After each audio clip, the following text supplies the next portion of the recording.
Mother అయ్యాక మీరు కూడా ఇలాంటి థింగ్స్ని కేర్ చేయడం ఆపేశారా? ఆపేసినట్టయితే ఎస్ అని కామెంట్ చేసేయండి. నేనైతే చాలా వరకు అన్ని సీరియస్గా తీసుకోవడం ఆపేశాను. ఫస్ట్ హౌస్ ఆల్వేస్ పర్ఫెక్ట్గా ఉండాలి. కిడ్స్ ఉన్నప్పుడు హౌస్ కొంచెం మెస్సీగా ఉంటే పర్లేదండి, అది లైఫ్లో ఒక పార్టే. పిల్లలు పెద్దగా అయ్యారంటే ఇక్కడ వస్తువులు అక్కడే ఉంటాయి అంతే కదా.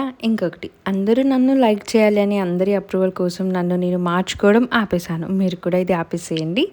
ఎవ్రీడే పర్ఫెక్ట్గా రెడీ అవ్వాలి. కొన్ని డేస్ హెయిర్ కోమ్ చేసుకోవడం కూడా అచీవ్మెంట్లా అనిపిస్తుంది. ఏం చేస్తాం, చిన్న పిల్లలు కదా, పెద్దగా అయ్యారంటే ఇంకా టైము ఏమైనా చేయొచ్చు. ఇంకొకటి, రెస్ట్ తీసుకుంటే సెల్ఫిష్ అనుకుంటారేమో. రెస్ట్ తీసుకోవడం బ్యాడ్ మామ్ అని. ఇద్దరి పిల్లల్ని మేనేజ్ చేయడం అప్పట్లో జుజుబీ కావచ్చండి, ఇప్పుడైతే మామూలు విషయం కాదు. అది కూడా బాయ్ మామ్స్కి తెలుసు ఎలా ఉంటుందో.